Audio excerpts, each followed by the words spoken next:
Good morning, everybody. Thank you so much, Aditya. I think Resham covered all of the aspects that we were sort of supposed to discuss.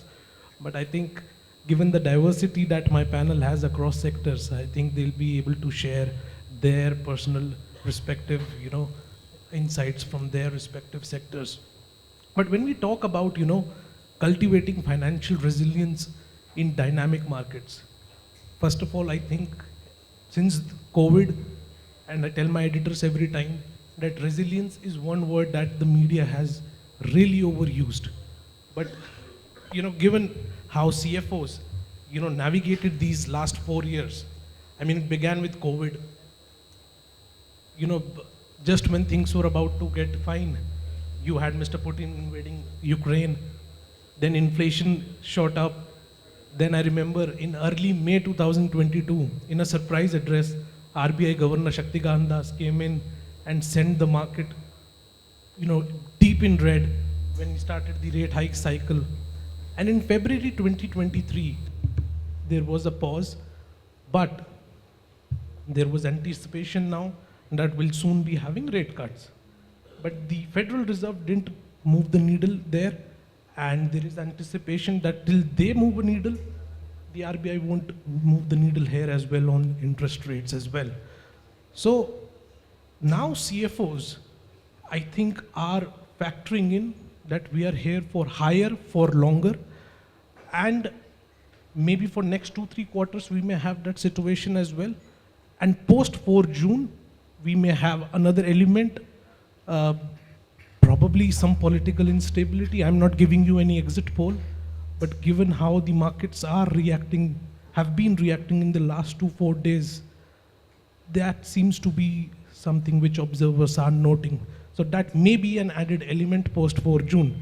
But in my opening comments, panelists, given this context and what may be in store in the next 3 or 4 months and what you have done in the last 4 years, tell me, what are you gauging on the macroeconomic front, the environment, and how CFOs are now reworking their plans for this changed reality to continue exhibiting that resilience in these markets? Sanjay ji, if you would like to start. I thought I'll be the last, but now you said it. Last 4 or 5 years, if you see, things are really dynamic is a milder word, but it's very volatile, and people are facing, and CFOs are really facing all these challenges. You have to have growth also.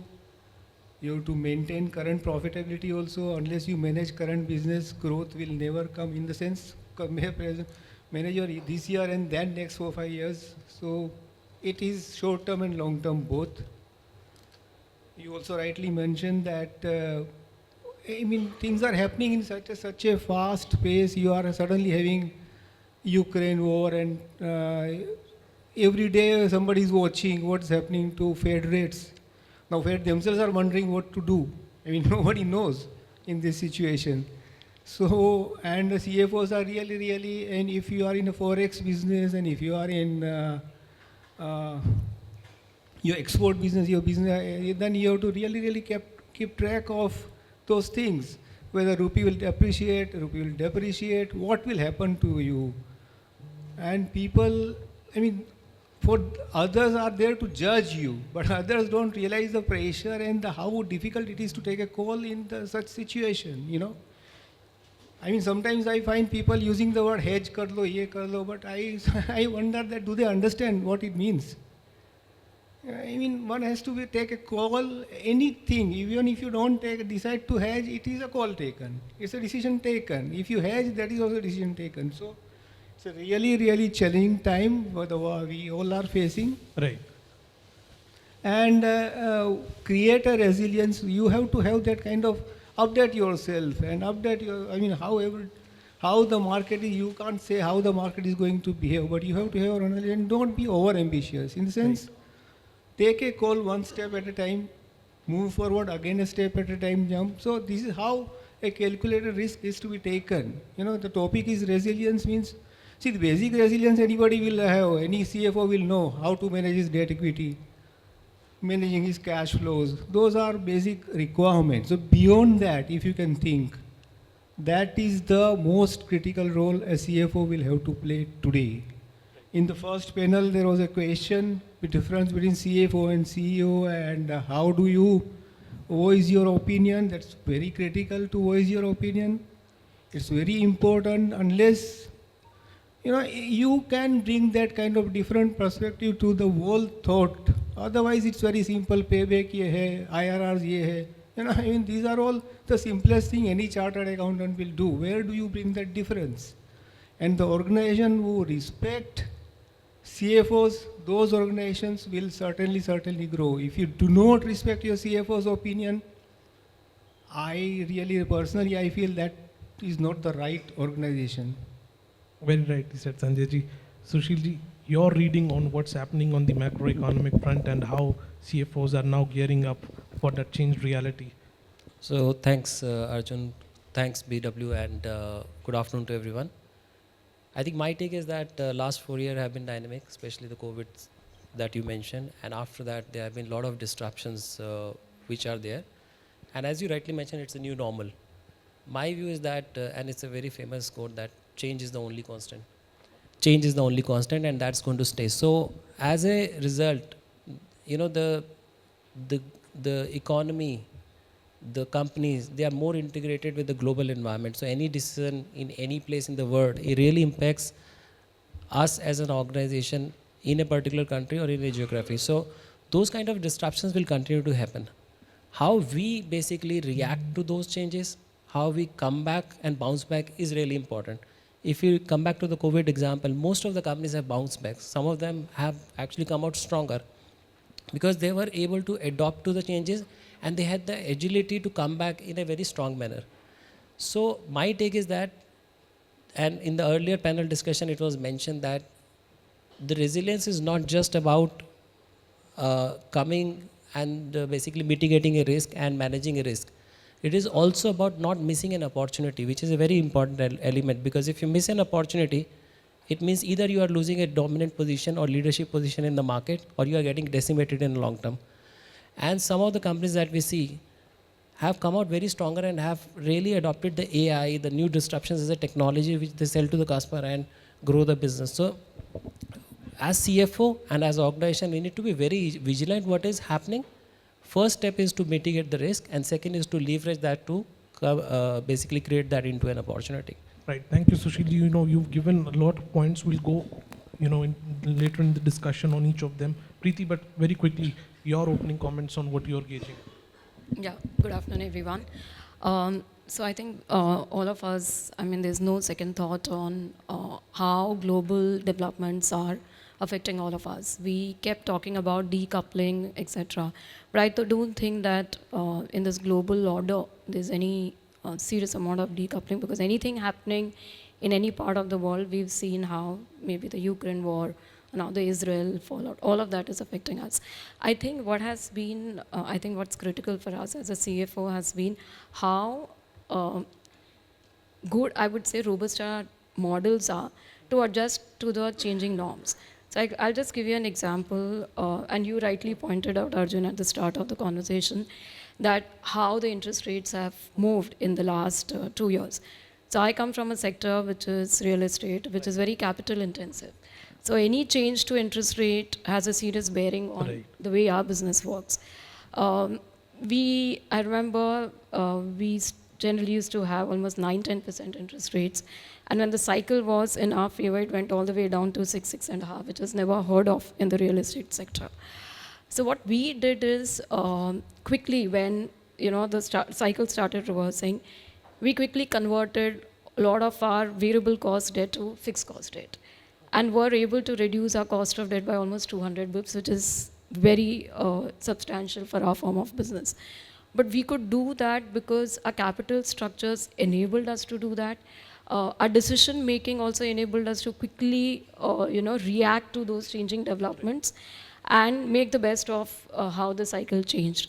So I think a critical thing is to, one, keep a watch on what's happening, keep capital structures or your business flexible enough So of course, while you have a long-term strategy, how you want your financial discipline to work, how you want your capital structures to work, but I think what is important is how soon are you able to make good the changing developments, and that's what I think it's important for a CFO. Thank you, Preeti ji. Gaurav, you have a long experience in the telecommunications industry, an industry probably which has the lowest return in terms of, the capital invested and very cash heavy.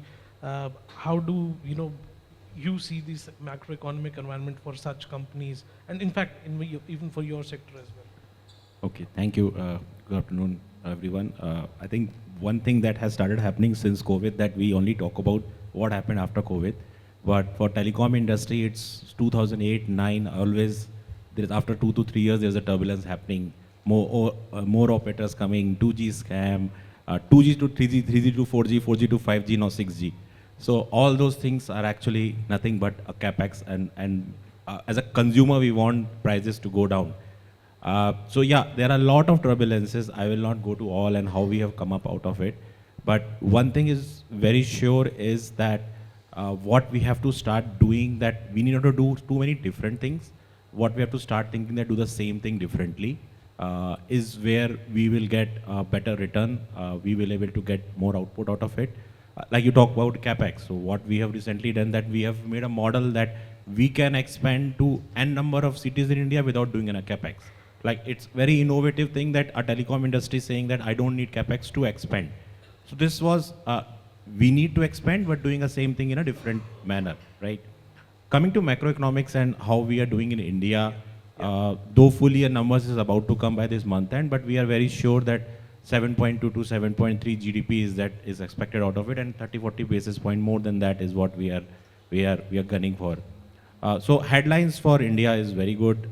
We all talk about it. We keep on hearing about it, not in India, but outside India as well.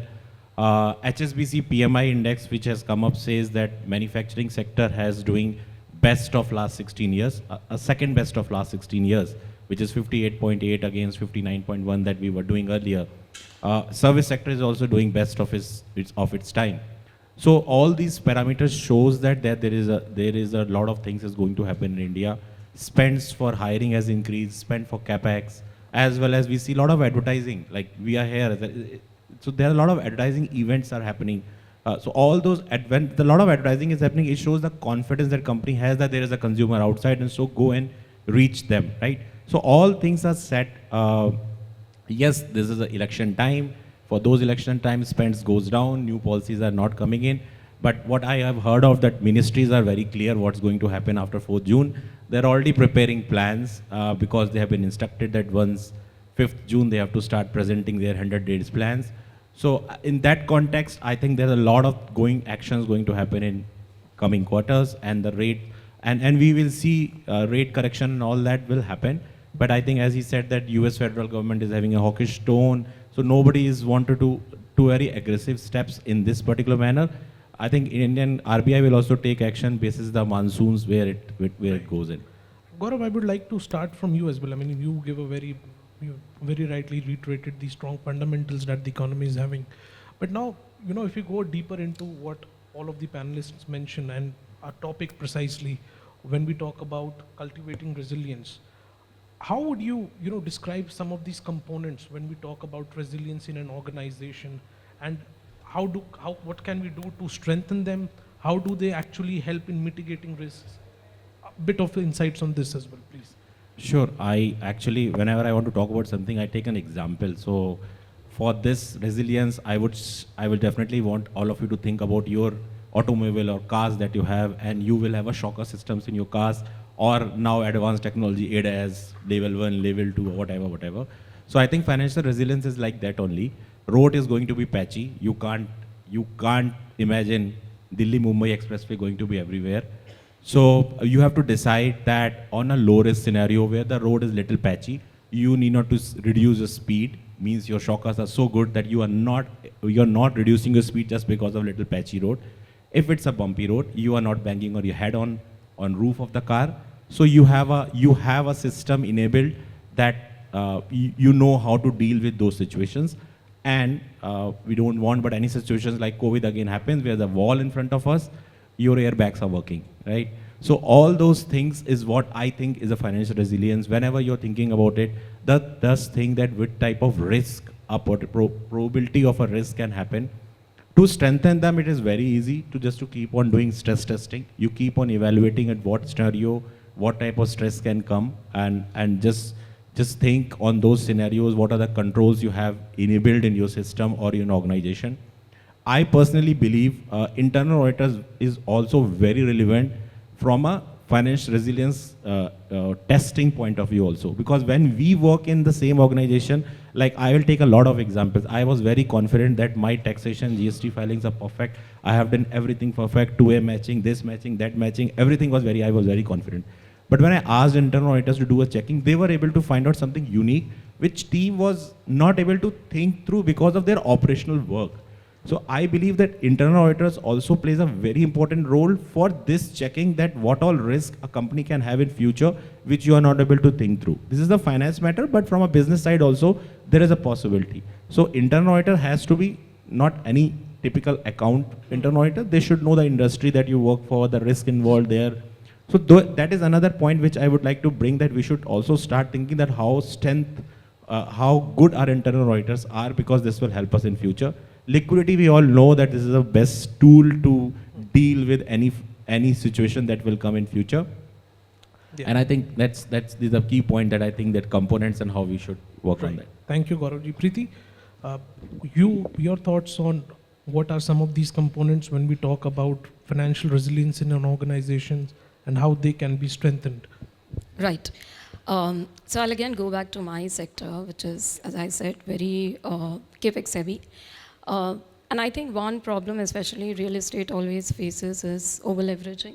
And we have actually seen that multiplying the problems, especially when the tides are against you. So I think from a financial resilience perspective, I would say that as a CFO, maintaining that balance in growth versus, your capital structure, making sure you have, as he said, Gaurav said, liquidity, of course, cash flow management, liquidity is important. But I think maintaining that right asset liability match, your ALM handling is very critical, especially for a sector like us. We saw during COVID, the entire liquidity getting sucked, but we still had to run our businesses. Now in those situations, when you are able to foresee such situations, plan your cash flows, and all of this is possible when you are able to have that financial discipline. Your business has to have that kind of headroom to maneuver. If you're going to be highly leveraged, if I would say your P&L is so stretched that any kind of disruption really causes a lot of pain, then it becomes a very tricky situation. And then when you land in those situations, then you'll end up taking wrong decisions. So I think keeping that space, foreseeing those risks, and of course, needless to say, your risk management is very important. We, as a process, make sure that every 6 months, we actually look back at all the risks we have in our business. We get even external consultants to relook at, the mitigation factors. Well, we keep doing that internally every quarter, but we also get an external expert to look at and see, are there any changes needed in the way we want to mitigate those risks? Because businesses are very dynamic. Every day you are, thrown with a different problem. So risk management, again, I think is very critical for us as a CFO, and that's a constant process. It's not that you've done it once and then stay put. You'll have to keep revisiting that all the time and see that all the levers are in place for you to handle those kind of situations. Thank you, Preeti.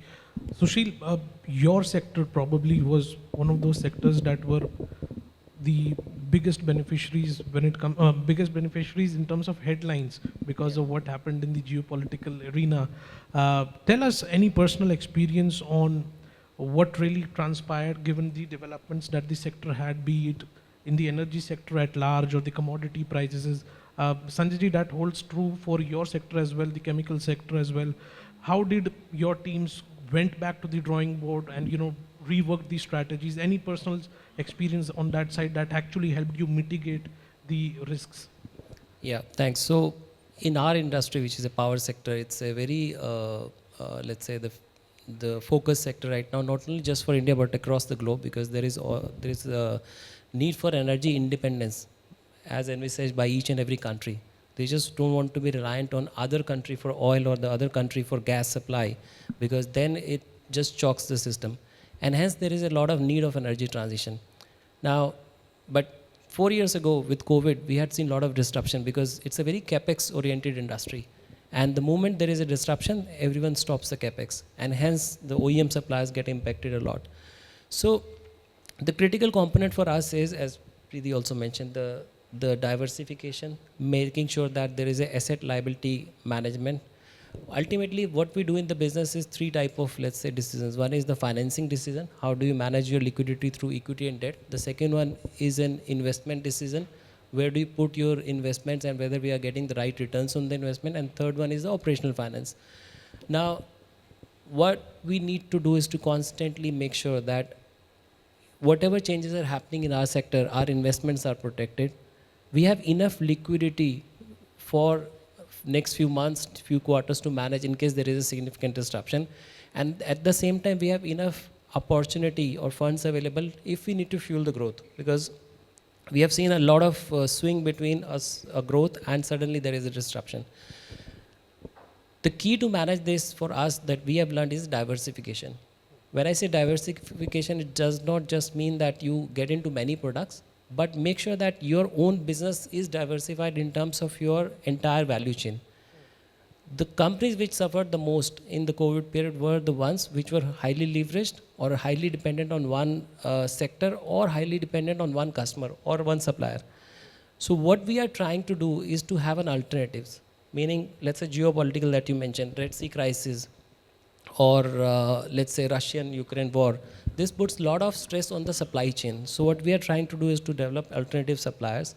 It's difficult to develop suppliers in a power sector. It takes like 2 to 3 years to develop a supplier because they have to get onboarded to the technology. And so that's one.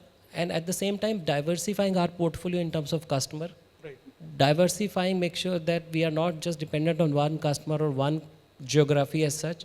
And also making sure that we have multiple sources of funds to survive and fuel growth. So Right. these are a few of the strategies that we have adopted based on our learning in the past. Sure. Thank you, Sushil ji. Sanjay ji, your personal experience and because CAPEX, Sushil mentioned around, and last time also when we spoke, I asked you that has the government CAPEX really stimulated the private CAPEX as well? But first your experience and then what you're seeing on the private CAPEX front at large for corporate India. No, I can see CapExes are going up. There is no doubt on that. But again, the same thing as I said, like if you ask me personally, what do we do here when CapExes are there?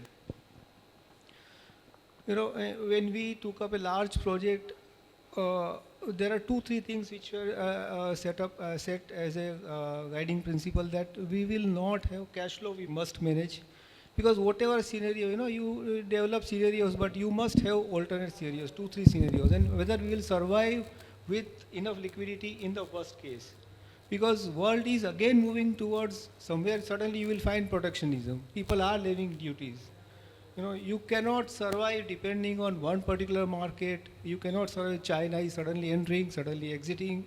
I mean, things are changing. So over dependence on one market and these things are gone.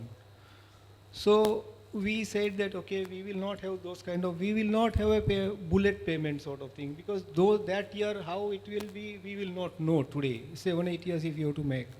So when we tie up a loan and we are entering into a big capex phase, which I don't know whether people are aware, but then it's a ballooning payment, you know, and for initial 4-5 years, there is very, very little pressure on the cash flow. It allows your business to stabilize. It allows your business to start generating cash flow so that you are able to maintain your cash flow and maintain your debt equity and the EBITDA thresholds, because these are all very, very important parameters a business must manage.